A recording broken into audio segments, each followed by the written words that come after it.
Vamos ver o quão desafiador será isso. É a primeira vez que eu tô fazendo isso com elas aqui. Vocês talvez ouçam umas vozinhas, uma música infantil de fundo. Eu pretendia gravar esse vídeo com elas dormindo, elas estavam na soneca da tarde, mas acordaram antes do esperado por conta do barulho da rua. Talvez vocês ouçam aqui também barulho de cachorro, de moto, de carro, de brinquedo, enfim. Mas acho que faz parte, né, gente? Olá, sejam muito bem-vindos a mais um vídeo aqui do canal. Faz muito tempo que eu não apareço por aqui, acho que uns 6 meses ou mais, pelo menos. E esse vídeo aqui é bem diferente do que eu costumo postar aqui no canal. É um vídeo que não tem um roteiro, é um vídeo que tem um tema que vocês escolheram lá no Instagram. Eu fiz uma enquete perguntando qual tema vocês gostariam de ter aqui no canal, vocês gostariam que eu compartilhasse com vocês. E o tema que venceu foi o tema sobre o que eu tenho aprendido sendo mãe de gêmeas. Na verdade, eu vou mudar um pouquinho o contexto desse título desse vídeo, que é Ser Mãe de Gêmeas Então, cada vez que eu for falando uma dessas coisas, eu vou lembrando vocês o que é ser mãe de gêmeas. E, gente, esse cachorro da minha vizinha é um abençoado, mas ele faz muito barulho, ele late muito, então relevem, tá? Eu vou começar primeiro com um ponto que eu quero falar com vocês aqui, que é ser mãe de gêmeas é a coisa mais linda e ao mesmo tempo mais desafiadora que eu já vivi. E eu quero começar com esse tópico porque talvez os outros assustem um pouco quem não é mãe de gêmeos ou quem vai ser mãe de gêmeos e achem que é uma coisa muito ruim, muito cabeluda, muito complicada. E na verdade não é. Mas é uma coisa linda por quê? Porque é algo único que a gente vive. Ontem eu tava no Suns Club e uma senhora parou a gente pra mexer com as meninas, pra perguntar o nome, pra dizer que elas são lindas e não sei o quê. E ela falou assim, é algo muito raro, vocês sabiam que o que vocês estão vivendo é algo muito raro? E realmente é. Eu tava até esses dias atrás ouvindo uma live, uma aula do RD, Reservatório de Dopamina, que eu sou membro, eu sou assinante deles, do Wesley. E eu vi algo que é muito curioso, que é a gestação gemelar de gêmeos que não são iguais, que são gêmeos fraternos, ela é uma gestação mais comum. É muito mais fácil terem gêmeos que não são idênticos do que os que são idênticos. Portanto, né, as minhas filhas, elas são raras. Então nós estamos vivendo algo muito raro, algo muito único. É perceber que cada uma delas tem uma personalidade diferente, um jeito diferente. Nós temos que tratá-las de jeitos diferentes, porque são seres humanos diferentes. Tem suas particularidades desde o útero já. Então, uma mexe mais que a outra, uma soluça mais que a outra. Logo que elas nascem, eu percebo que cada uma dorme mais que a outra dorme menos, uma chora por uma coisa que a outra não chora. Uma sente mais fome, a outra não sente, mas sente mais sono. Então, assim, cada uma delas tem uma particularidade. Vê-las se desenvolvendo, perceber, assim, que uma faz uma coisa que a outra não faz, mas não é comparando, sabe? É sabendo que uma fez isso e se desenvolveu nessa área e a outra se desenvolveu nessa área. E isso é muito legal. É ver que cada uma tem um jeito diferente de expressar carinho. Principalmente agora nessa fase dos 11 meses, né? Que é uma fase 10, 11 meses que eles começam a mostrar mais sentimento, começam a demonstrar mais emoções também, fazer mais birrinha, mas também começam a ser mais carinhosos, a abraçar, pedir as coisas, a falar, assim, tagarelar, mesmo que não com palavras, mas em gestos, sabe? Então isso é muito legal. E mais desafiador ainda, elas estão brincando aqui com o meu notebook, com o meu caderno. Por que desafiador? Porque desde a gestação, desde o momento que você descobre que é gêmeos, você já pensa, uau, é algo muito desafiador. E a gente acha que a gente não é capaz de gestar gêmeos, de criar gêmeos, a gente não vai dar conta das coisas e isso é maravilhoso. Isso, inclusive, é a segunda coisa que eu quero compartilhar com vocês aqui, que é perceber que a demanda de afazeres é enorme e parece que nunca acaba. E por que que é enorme e parece que nunca acaba? Porque eu, por exemplo, tenho uma rede de apoio um pouco mais reduzida. Então, eu não tenho empregada, eu não tenho cozinheira, eu não tenho babá para me ajudar. Isso por conta do financeiro, né? A gente não dá conta de suprir as duas financeiramente no sentido de mamadeira, fralda, plano de saúde, e ainda pagar a babá e ainda pagar uma diarista. Então a gente meio que faz tudo por nós mesmos aqui. Eu tento o máximo dar conta da casa, dos afazeres, da comida delas, e vou fazendo conforme dá. Às vezes tem mais colo e eu não consigo fazer tudo na mesma hora. Então, muitas vezes fazer tudo sozinha, né? Por exemplo, nesse momento que eu tô gravando esse vídeo agora, eu estou sozinha com as duas, né? Porque o pai foi trabalhar, a avó tá viajando, a tia tá trabalhando, as pessoas têm suas vidas e a minha vida aqui é essa. Então, eu tenho que dar conta disso aqui, digamos. Não dar conta de fazer tudo, mas dar conta porque é a minha vida, né? Então, faz parte. Às vezes a gente não vai ter ajuda e a gente vai ter que fazer o que dá mesmo, né? E às vezes, assim, uma chora, aí eu consigo acalentar essa daqui, consigo colocar ela pra dormir, mas daí tem a outra. Então eu vou pra outra, tenho que acalentar ela, tenho que dar mamar, colocar ela pra dormir. Daí, de repente, essa aqui acorda, daí eu tenho que atender ela. Aí ela volta a dormir, mas daí eu tenho que lavar a louça. Daí eu venho lavar a louça, a outra chora. Então, não tô dizendo que é assim sempre, porque nem sempre é assim, né? Tantas vezes acordar, enfim. Mas, muitas vezes eu tenho uma e a outra, então quando eu tô num dia inteiro com elas, por exemplo, eu tenho que dar almoço para as duas ao mesmo tempo, né? Então eu pego um prato, uma colher e eu dou para as duas ao mesmo tempo, porque eu não dou conta de dar para uma e dar para outra. E muitas vezes eu coloco o meu prato de comida ali e eu dou a minha comida para elas também agora, principalmente que elas estão mais, ficando um pouquinho mais crescidinhas, né? Então eu dou a minha comida para elas, às vezes elas não querem comer a comida delas e elas querem comer a minha. Então a gente faz o que dá, né? E dá pra uma, e dá pra outra, e daí daqui a pouco tem uma fralda de cocô pra trocar, e tem outra fralda, daí você troca uma, daqui a pouco você troca outra, daqui a pouco uma suja roupa, você tem que trocar essa roupa, e por aí vai. Então, a demanda nunca acaba. Essa é a minha frase, assim, mais dita, digamos, pra quando as pessoas vêm, né, querer perguntar como que é e tal.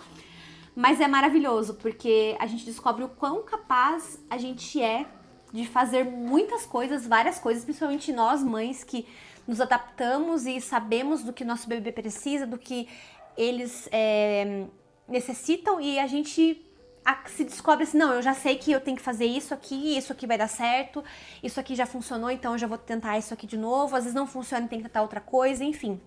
Mas é o quão versátil a gente é ao pensar que a gente tem que fazer todas essas coisas, né? E se você pensa que você não é capaz, que você não dá conta, eu digo pra vocês, tem a ver com o próximo tópico, inclusive, que é descobrir que fazer o básico é dar conta. Então, muitas vezes você vai dar conta de dar mamadeira, trocar fralda um dia inteiro, e brincar com a criança, a casa vai ficar uma bagunça. Muitas vezes você não vai conseguir ir no banheiro, você vai no banheiro com uma criança no pé, com a outra chorando na sala. Às vezes você vai tomar banho não na hora que você quer, mas em outra hora, e tá tudo bem, sabe? Isso não é ruim.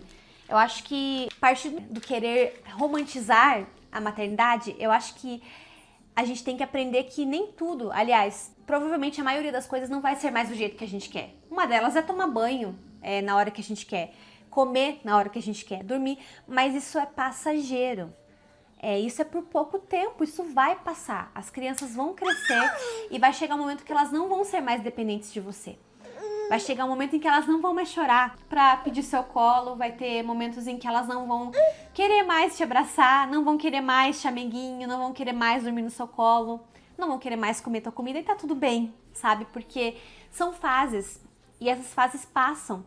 Então, acho que isso que é uma das coisas mágicas, é você dar um abraço na sua criança, olhar pro olho dela e perceber que esse momento que você tá vivendo é único, sabe? O momento que você tá vivendo é único, que esse abraço não volta mais, que esse beijo não volta mais, que esse chorinho não vai voltar mais, né, um dia.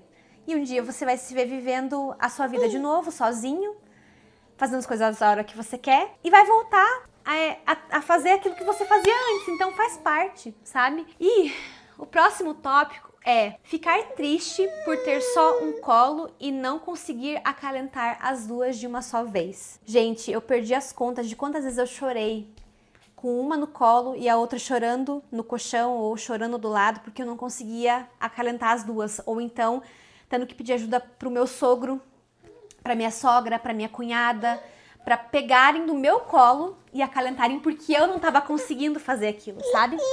Eu não tava dando conta de acalentar. Eu não tava conseguindo fazer parar de chorar. Eu não tava sabendo, principalmente lá no começo, que elas eram muito bebezinhas, eu não tava sabendo distinguir o que elas queriam. E muitas vezes o meu colo não era o suficiente. Aquele choro ali, ele ia durar por um tempo determinado e uma hora ele ia parar, mas não ia ser eu que ia acalmar necessariamente a criança, sabe? Então, foi bem difícil no começo, porque o nosso orgulho, ele é algo, assim, ferrenho, sabe? E muitas vezes a gente tem que abrir mão do orgulho e dizer, eu não dou conta de acalentar minha criança, eu preciso de ajuda, sabe? Eu não dou conta de fazer tudo sozinha, eu preciso de ajuda. Então, eu tenho aprendido isso aos poucos. Ainda é muito difícil pra mim pedir ajuda pras pessoas. Pedir ajuda pra segurar, pedir ajuda pra limpar minha casa, pedir ajuda pra me ajudar a cuidar das meninas. É difícil pra mim pedir ajuda. Primeiro porque eu sei que as pessoas não vão fazer como eu vou fazer. E isso é uma parte do orgulho. E a outra coisa é que muitas vezes você não tem confiança, não quer incomodar, você não quer ser um fardo para as pessoas, porque a verdade é que quando a gente se torna mãe, muitas vezes as pessoas esquecem da gente. E eu não tô reclamando disso assim, sabe? Porque as pessoas, elas têm suas vidas para viver.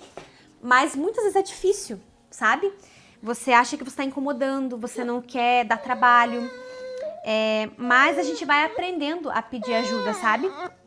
E hoje a gente tá num dia difícil, especialmente porque elas estão bem chorosas, não sei o motivo. Mas a gente continua, né? Já volto. Ai, filha, por favor. Vamos ali, ó, brincar com os brinquedos, ó.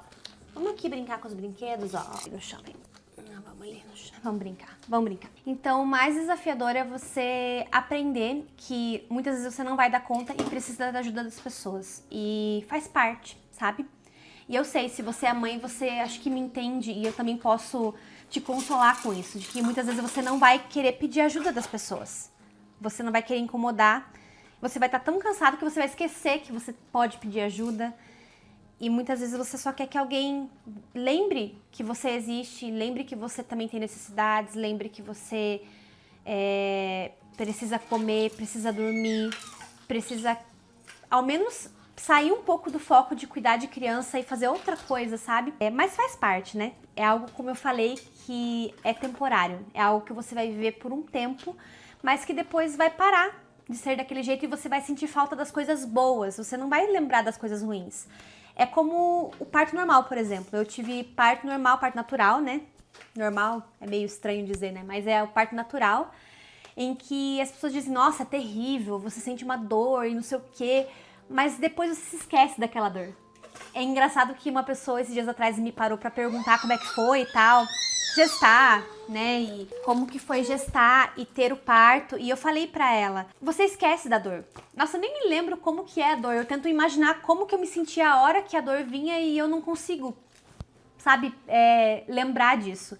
Eu consigo me lembrar de quando eu peguei a Olivia no colo pela primeira vez. Eu consigo me lembrar de quando a Rebeca foi colocada aqui em cima de mim, a hora que ela foi tirada de mim, né, no parto ali. Então, eu consigo me lembrar de quando ela veio pro meu braço, de quando ela mamou a primeira vez, de quando eu senti o cheirinho da cabeça delas, de quando eu dei aquele beijinho, de quando eu mostrei ela pro Victor.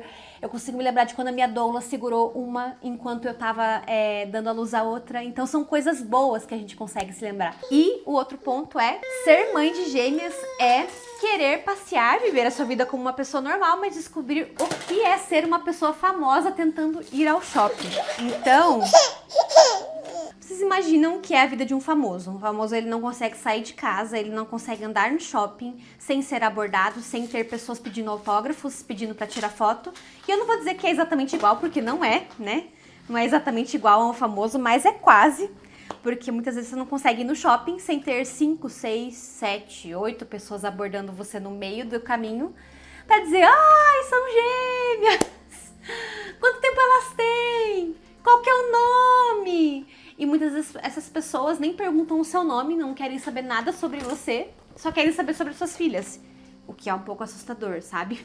Mas teve um dia que eu fui no shopping, por exemplo, e é um shopping bem grande que tem aqui em Curitiba, e eu lembro que a gente saiu do estacionamento, subiu o elevador e a gente cruzou uma parte do caminho, assim, e eu lembro que nessa parte do caminho sem mentira, eu acho que umas 5 pessoas diferentes nos abordaram. E algumas até assim vieram daqui a pouco veio a outra e todos queriam ver e perguntar e falar. E nesse dia, eu até falei pro meu esposo, eu falei, eu não quero mais ficar aqui. Eu quero ir pra casa porque eu tô me sentindo muito invadida, eu tô me sentindo, assim, incomodada porque eu não quero mais ser abordada, sabe? Pelas pessoas perguntando das minhas filhas. E às vezes é um pouco assustador, gente, é sério. E principalmente pra nós que somos pessoas, tipo, normais, que não somos famosos. A gente não tá acostumado com todo mundo abordando. E eu sou uma pessoa muito reservada. O Vitor até gosta, sabe? Mas ele até se abre para as pessoas e conversa, mas eu já não. Eu sou uma pessoa muito reservada e eu não gosto, eu me sinto incomodada mesmo. Então, eu agora me acostumei um pouco, sabe? Com essa vida, digamos. Oh, meu amor. Tira da boca esse, tira. Vem cá, senta aqui. Então, é muito desafiador muitas vezes você querer passear com uma pessoa normal, sair na rua, aproveitar o seu dia e ter as pessoas te abordando pra perguntar sobre as crianças, sabe? Mas eu tô me acostumando e faz parte, né? Elas também vão ter que se acostumar com isso. Talvez gostem, talvez não gostem no futuro. Mas o fato é que muitas vezes cansa, sabe? E a gente só quer respirar, aproveitar o dia e muitas vezes não dá. Ser mãe de gêmeas é ter medo de como vai ser ao descobrir que vão vir 2 bebês, mas perceber que você pode se adaptar e que há uma provisão e uma bondade para as mães. Eu lembro que quando eu descobri que eu ia ser mãe de gêmeas, eu fiquei com muito medo. Mas o meu principal medo era da parte financeira. Nossa, eu não vou ter dinheiro. Como que a gente vai ter dinheiro para dar conta financeiramente de 2 crianças? É muita fralda, é muito leite, é brinquedo, é roupa, é plano de saúde, são as contas. Meu Deus, eu vou parar de trabalhar e eu vou ter que cuidar delas. E quem que vai ficar? Enfim, era tanta coisa que eu pensava. Quando eu percebi que isso é o mais ínfimo de ser mãe de gêmeos. A parte financeira é o mais, assim, básico, que eu digo, mas não é tão... chega a ser trivial, porque a gente gasta, gente, mas a gente é muito ajudado pelas pessoas. É engraçado como as pessoas, elas se compadecem de quem é mãe de gêmeos, quem vai ter gêmeos. Nós, por exemplo, fazemos parte de uma comunidade de fé, de uma igreja, e quando as pessoas ficaram sabendo que a gente ia ter gêmeas, isso foi uma bênção, porque a gente ganhou muita coisa. A gente ganhou muita coisa mesmo. E nós temos roupas até 2 anos de idade delas. De tanta roupa que a gente ganhou, de tanto calçado que a gente ganhou, tem uma gaveta de calçado ali que a gente não consegue usar todos. A gente não tem perna pra usar tanta calça, corpo pra usar tanta blusa e macacão que elas têm, porque a gente ganhou muita coisa. Até chá de fralda eu não quis fazer, mas eu ganhei muita fralda no começo também e valeu muito a pena ter ganhado, porque a gente precisou muito. Então, não sei qual o contexto que você vive, talvez seja esse contexto, um contexto em que você não consegue gravar um vídeo. Talvez o seu contexto seja que você não participa de uma igreja, você talvez não mora perto da sua família, mas saiba que, de alguma forma, eu posso falar da minha perspectiva, né, da perspectiva de alguém que é cristã, de alguém que acredita em Deus e que acredita na união das mães. Teve uma mãe um dia que me falou que existe um laço que une as mães, um laço invisível que une as mães.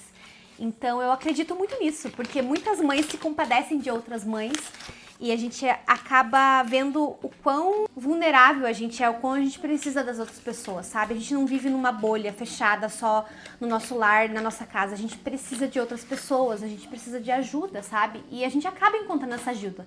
Só que a gente precisa aprender a se abrir para isso e aprender a receber essa ajuda também. Eu lembro que teve uma época que eu não queria aceitar fralda descartável, porque eu tinha comprado as minhas fraldas ecológicas, as fraldas ecológicas das meninas, e eu tinha me proposto a usar as fraldas ecológicas. Não, eu vou usar a fralda ecológica, não quero saber de fralda descartável e tal, e eu quero usar.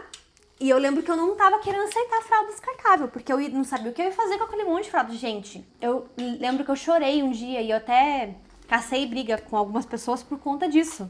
Porque eu não queria usar fralda descartável. É coisa de puérpera, né, gente? O que a pessoa tem na cabeça, né?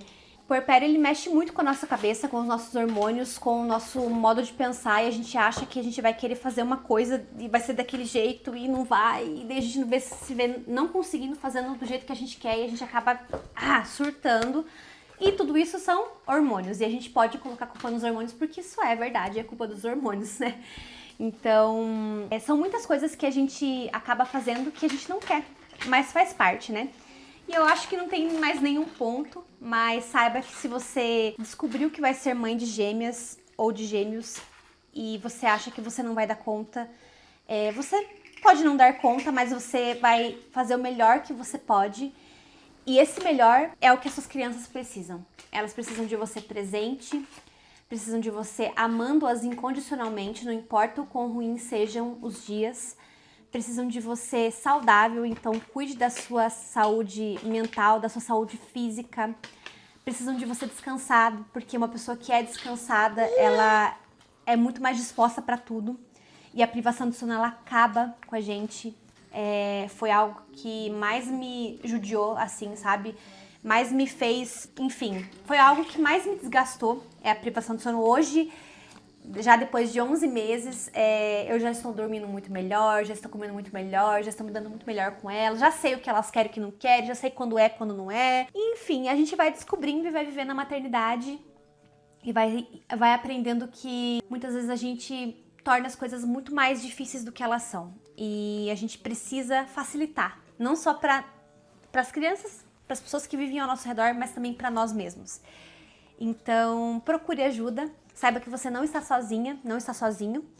Vocês, como família, não estão sozinhos. Nós temos famílias e eu acho que a gente precisa aprender a contar com as pessoas que estão ao nosso redor também. Tá bom, gente? Eu espero que vocês gostem desse vídeo. Espero que esse conteúdo tenha ajudado você de alguma forma. Compartilhem comigo aqui nos comentários. Deem o seu joinha, se inscrevam aqui no canal para me ajudar. Esse é um canal pequeno que está começando, assim como várias pessoas que estão aí, que são grandes. Eu estou começando agora e quero um dia, né, crescer também, quero continuar crescendo. Então, curte esse vídeo, se inscreva no canal e a gente se vê no próximo vídeo, tá bom? Tchau! Tchau! Viu? Se entreter, né, filhas?